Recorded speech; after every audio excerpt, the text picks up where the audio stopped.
Bonjour, bienvenue au coup de gueule de Nicolas Bonal, l'émission d'Avatar Édition qui porte pour vous un autre regard sur le monde. Je suis Gilbert Dawet des éditions Avatar. Aujourd'hui, avec Nicolas, nous avons intitulé notre tour de table Guerre et Grand Reset. Alors Nicolas, pourquoi Guerre et Grand Reset? On dirait que les génies aident Davos à établir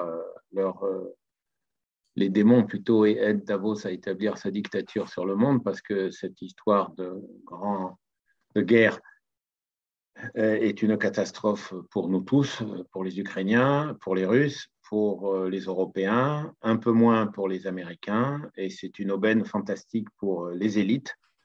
Donc c'est un coup de gueule, si j'ose dire, contre la situation en général qu'a créé l'offensive de Poutine en Ukraine. Alors d'abord, c'est une catastrophe pour les Ukrainiens eux-mêmes. On parle d'un effondrement du PNB de 60%, donc ça va être une misère absolue.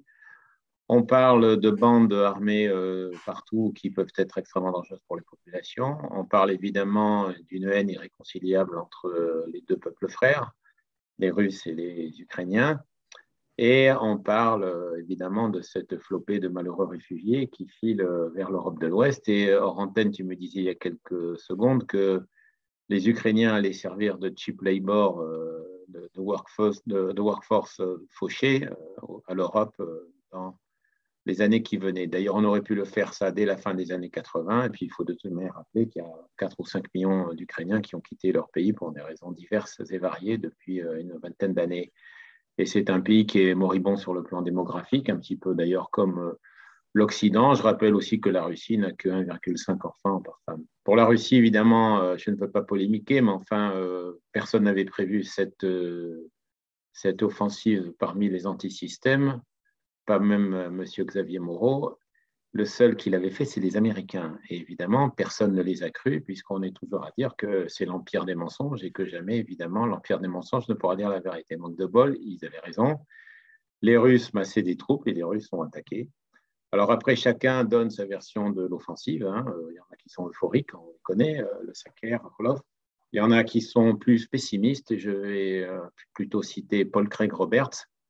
Donc, c'était un ancien directeur du budget, je crois, de Reagan, avec l'autre, là, qui est très sympathique aussi, souvent David Stockman, qui sont extrêmement politiquement incorrects, surtout depuis les années Obama, et qui ont dû commencer peut-être par l'être au moment de Bush, mais enfin surtout à partir des années Obama. Ce sont des républicains. Ce ne sont pas des républicains pro-russes. Craig Roberts a fait sa thèse sur l'économie soviétique dans les années 70.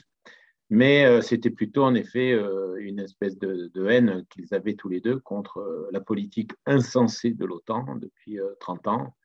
D'ailleurs, l'OTAN est d'autant plus amusant qu'ils déclenchent l'apocalypse avec leur chutzpah habituel, mais ils n'ont pas de soldats.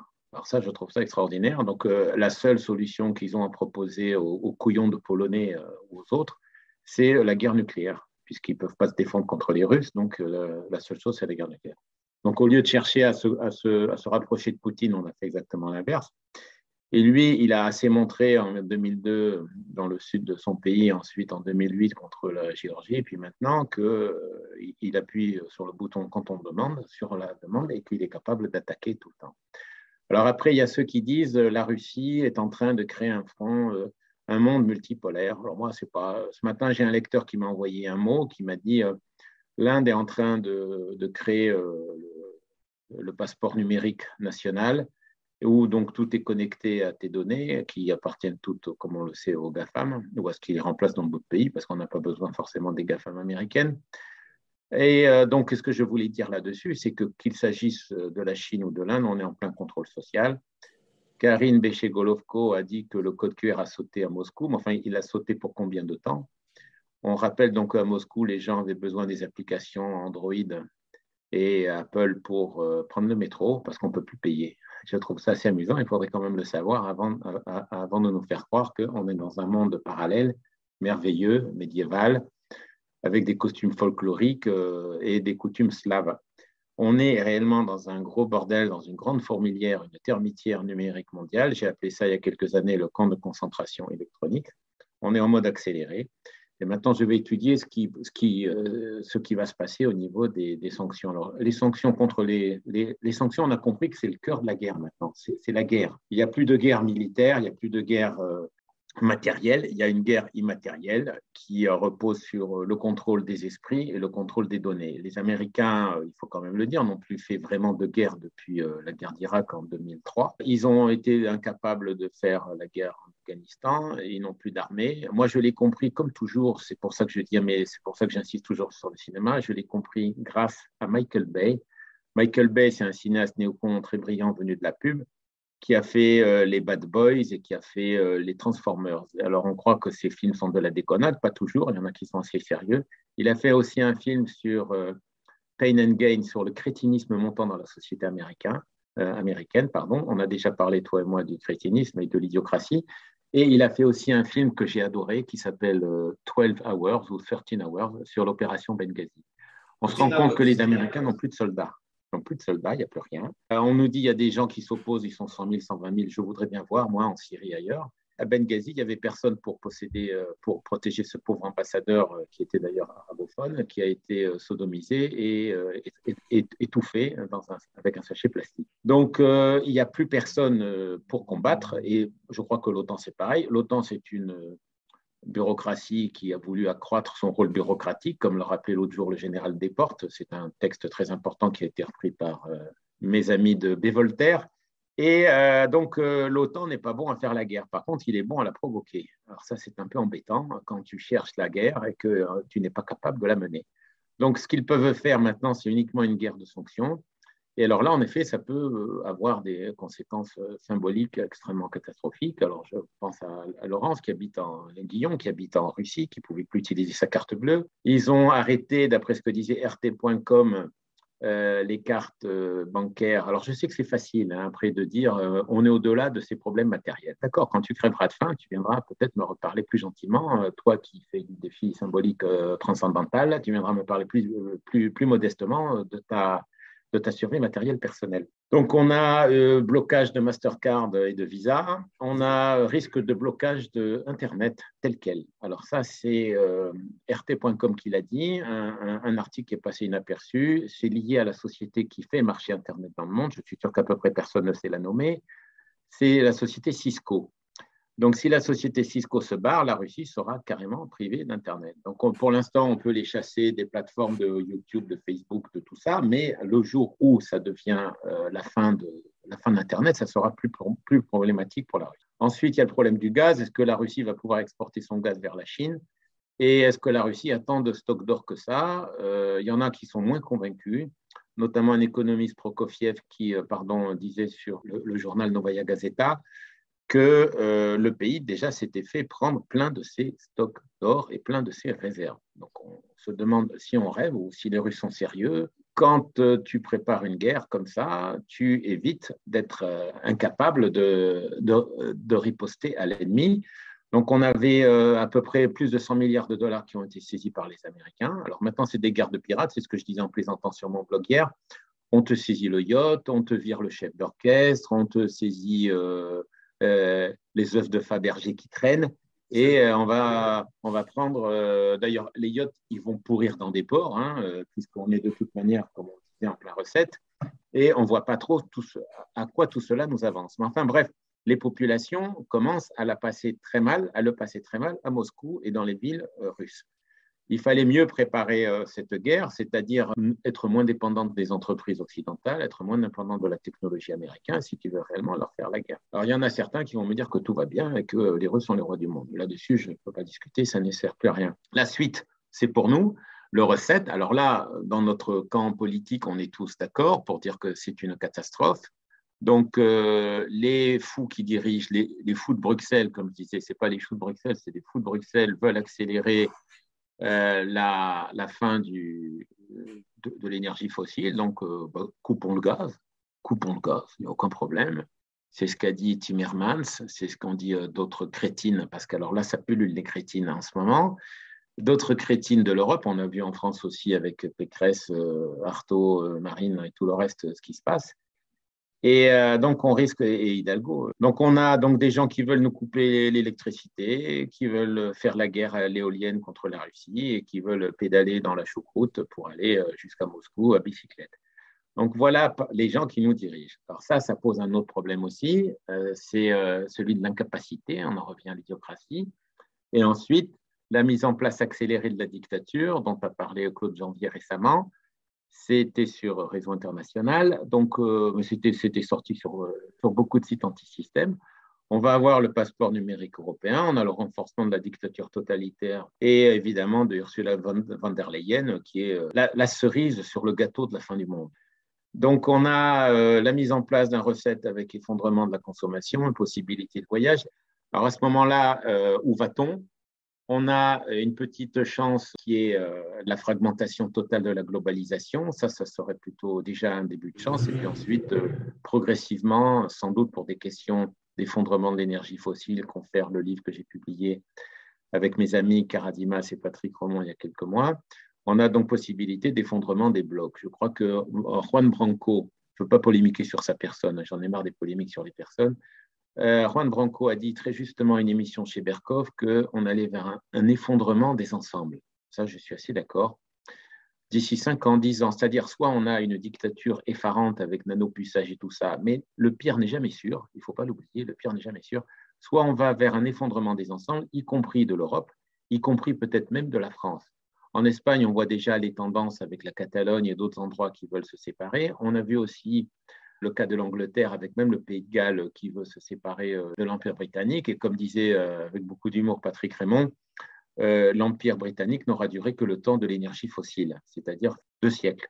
Et Patrick rappelait très justement que le record de production de charbon de l'Angleterre, c'était 290 millions de tonnes en 1914 ou 1913. Après, ça n'a fait que baisser. Et on arrive donc dans un monde de plus en plus pauvre, ou peut-être, si on reprend donc l'idée de Franco, mais d'ailleurs que j'ai développé dans mon livre sur Tolkien, parce que j'ai beaucoup insisté dans mon livre sur Tolkien sur le monde des hobbits et sur le nettoyage de la comté, et en fait la fin de l'empire du Mordor qui peut déboucher sur une restauration de petites principautés ou de petites républiques sympathiques. Alors maintenant, ça peut aussi, attention, confère Léopold Kohr et Breakdown of Nations, ça peut aussi des fois déboucher dans des catastrophes. Il suffit qu'il y ait un tyran avec quelques voyous qui se mettent en place quelque part dans une principauté et ça devient un cauchemar total.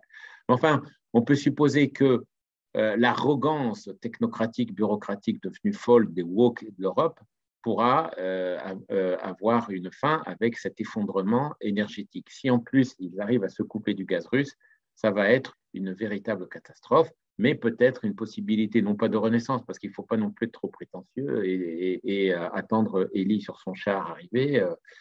On aura sans doute une suite de vie bien crado, tous ensemble. Ça, ou alors plutôt même, comme je disais, tous séparément. Voilà pour l'essentiel du sujet. Je préfère ne pas parler de Poutine. Ce qui m'a quand même amusé, c'est que, comme je le disais au début, personne dans les antisystèmes ne croyait la propagande américaine qui, pour une fois, avait raison que les Russes allaient attaquer. Quant à savoir ce que cette guerre va déclencher, pour l'instant, c'est une catastrophe économique et humaine et psychologique pour l'Ukraine. Je ne crois pas non plus que ça soit un super deal pour les Russes.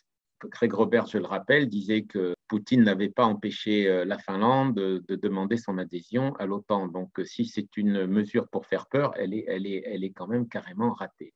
Alors après ça, évidemment, on peut tout à fait dire que la Russie a la suprématie militaire, mais moi je l'avais déjà dit, je n'avais pas besoin d'une démonstration sur le terrain pour ce faire. Le reste, c'est vraiment, nous sommes entre les mains de Dieu ou entre les mains des démons qui se partagent la terre. Ce qui est intéressant, c'est même la Moldavie a demandé l'adhésion à l'Europe, à l'Union européenne. Mais l'intéressant, c'est la position du président, de l'ancien président iranien Mahmoud Ahmadinejad, qui a tweeté et qui est convaincu que la guerre en Ukraine, c'est un accord préalable entre les États-Unis, la Russie et la Chine pour se rediviser le monde. Oui, donc on est mal barré. Alors ça m'amuse parce que là, tu fais du complotisme pour complotiste. C'est-à-dire que tu vas être traité de complotiste par les complotistes. En récupérant ce très sympathique président iranien, qui était allé voir plusieurs de mes amis d'ailleurs et qui nous a fait bien rire à l'époque, surtout qu'il a réussi à éviter la guerre. Donc c'est déjà pas mal. Il a évité de se faire casser la gueule par les Américains à l'époque où ils avaient encore les moyens de le faire. Exact. Et ça aurait été nucléaire. Ça aurait été nucléaire à l'époque, on le sait, parce qu'ils n'avaient pas les moyens de débarquer et de combattre une nation comme les Iraniens. Mais en effet, Poutine a rendu aussi un très grand service en attaquant à Macron. Il a rendu un énorme service, il faut bien le dire, à Ursula von der Leyen. Donc, il a permis à l'ennemi que nous combattons de resserrer les rangs. Il aurait pu attendre le deuxième tour de la présidentielle française. Il ne l'a pas fait. Donc, en effet, on a l'impression que… Alors là, faisons du complotisme pour complotiste. Il y a un roi là-dedans, c'est Makov, qui explique que tout est truqué depuis des milliers d'années par qui l'on sait. Makov, en effet, pense que Poutine est aussi tenu par le nouvel ordre mondial. Et Craig Roberts a fait aussi un texte avant celui que j'ai cité, que j'ai mis sur mon blog, qui est très lu ce matin. Craig Roberts avait fait un texte pour dire que c'était aussi un ancien de Davos, c'est qu'il avait écrit son discours pour Davos l'an dernier qu'il avait lu comme nous sur Zoom, et que donc il ne faut pas s'attendre non plus à un énorme deal. Mais moi, je veux dire, je reviens à ce que je disais tout à l'heure, je suis un pragmatique. Quand je vois les Russes faire la queue pour essayer de retirer de l'argent sur leur cash machine, ou quand je les vois se précipiter chez Ikea parce que Ikea va fermer en Russie, je n'ai pas l'impression d'avoir un peuple qui offre une alternative aux Occidentaux. Hein. C'est comme quand tu vois les Chinois, comment ils vivent. Il faut arrêter de rêver là-dessus. Moi, j'ai écrit des livres sur le cinéma slave, sur le cinéma folklorique avec ma femme. Ma femme a fait beaucoup de travaux sur les fêtes folkloriques. Tout ça, c'est fini. Tout ça, c'est derrière nous. Il y a, comme dit Drieux La Rochelle, ce n'est pas du tout pour des questions politiques, puisqu'il a écrit ce livre avant de virer et qu'il était préfacé par Halévy, qui était, je le rappelle, le grand-père de Jox, de Pierre Jox. Il a dit on a une civilisation occidentale qui se répand partout, qui terminera en drame et qui est un gros Bataclan commercial. Bon, ben, on voit que c'est à peu près dans tous les pays pareil, avec des degrés plus ou moins importants, et qu'il ne faut pas attendre d'un pays qu'il incarne la liberté. Moi, j'ai travaillé pour Atlas Eco au milieu des années 90, la revue d'Olivier Cambacédès, qui était un HEC très brillant qui avait créé ça. En discutant avec lui, je m'étais rendu compte qu'il n'avait pas du tout de fascination pour le modèle occidental de développement matériel qui s'imposait partout et que déjà dénonce Marx dans son texte sur le manifeste communiste. Et Olivier me disait, le pays où j'ai senti le plus de bonheur, c'est le Bhoutan. Je ne sais pas ce que c'est devenu le Bhoutan, hein, parce que c'est peut-être devenu un pays pourri comme le Costa Rica, avec les GAFAM, les smartphones, les pizzerias et les immondes supermarchés et drugstores américains. Mais à l'époque, il me disait, le Bhoutan, c'est le pays qui a atteint le pays du bonheur brut. Il disait ça, le bonheur national brut, et non pas le PNP. On a décidé tous de fonder vers une société qui repose sur d'énormes consommations d'énergie fossile et qui repose sur un abrutissement consumériste et télévisé et téléphagique, si j'ose dire, des gens. Et après, on s'étonne que ça donne des catastrophes. Il n'y a pas de quoi s'étonner de ce que sont devenus les Français au bout de 60 ans de civilisation consumériste imposée par M. de Gaulle au cours des années 60. Si on veut réfléchir sur ce problème du gaullisme, comme il a fait basculer la France là-dedans, on pourra revoir les films de Godard, Alphaville ou Weekend, ou les films comme Playtime de Jacques Tati ou Mon oncle. On est arrivé dans une société qui est au bout du point de vue ontologique, psychologique, métapsychique, et en même temps, on se rend compte, grâce aux travaux de Patrick, que je citais tout à l'heure, de Karadimas et au mien, qu'on est aussi au bout matériellement maintenant. Parce qu'il est facile de dire qu'ils vont nous priver de ceci, ils vont nous priver de cela. Il n'y a plus beaucoup d'énergie devant et cette société est condamnée. Alors évidemment, à une époque où on n'était que quelques centaines de millions sur Terre, ça n'aurait pas posé de problème. Maintenant qu'on est 7 ou 8 milliards, ça va poser un problème. Alors maintenant, ce qu'il faut espérer pour terminer ce développement, c'est que le recette ne s'imposera pas en termes technocratiques et technopolitiques et en termes numériques. Mais je ne suis pas sûr, parce que comme je disais, en Inde, ça y est, c'est fait, hein, et dans d'autres pays aussi.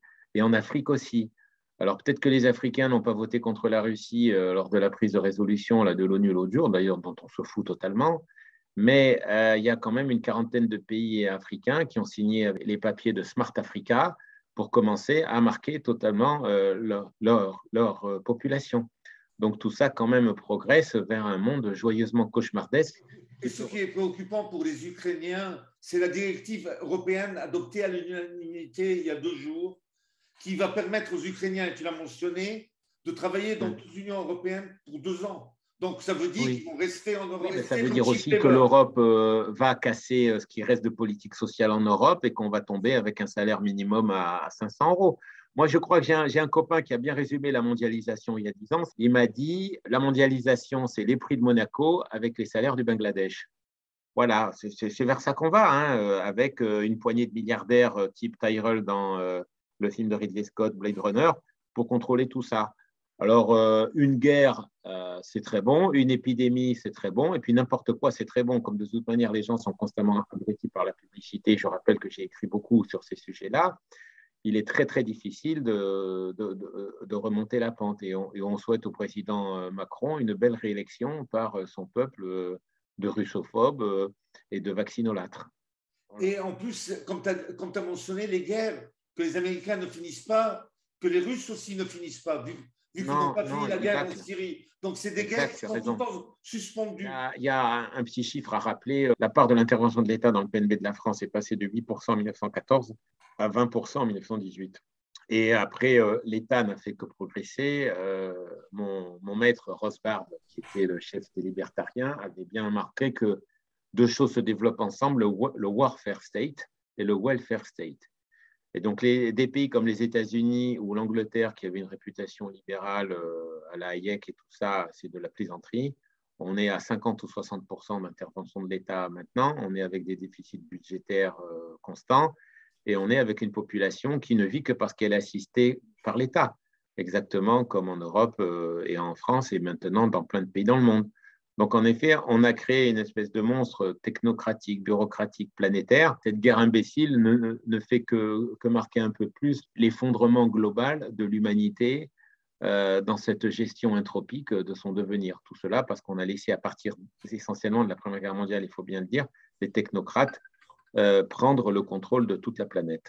Bon, on peut finir ici cette émission. Donc, c'est la fin de ce coup de gueule. N'hésitez pas à commenter et à nous dire ce que vous pensez des sujets traités. N'oubliez pas aussi de vous abonner gratuitement à notre chaîne sur YouTube ou Odyssée. Merci Nicolas et à bientôt. À bientôt.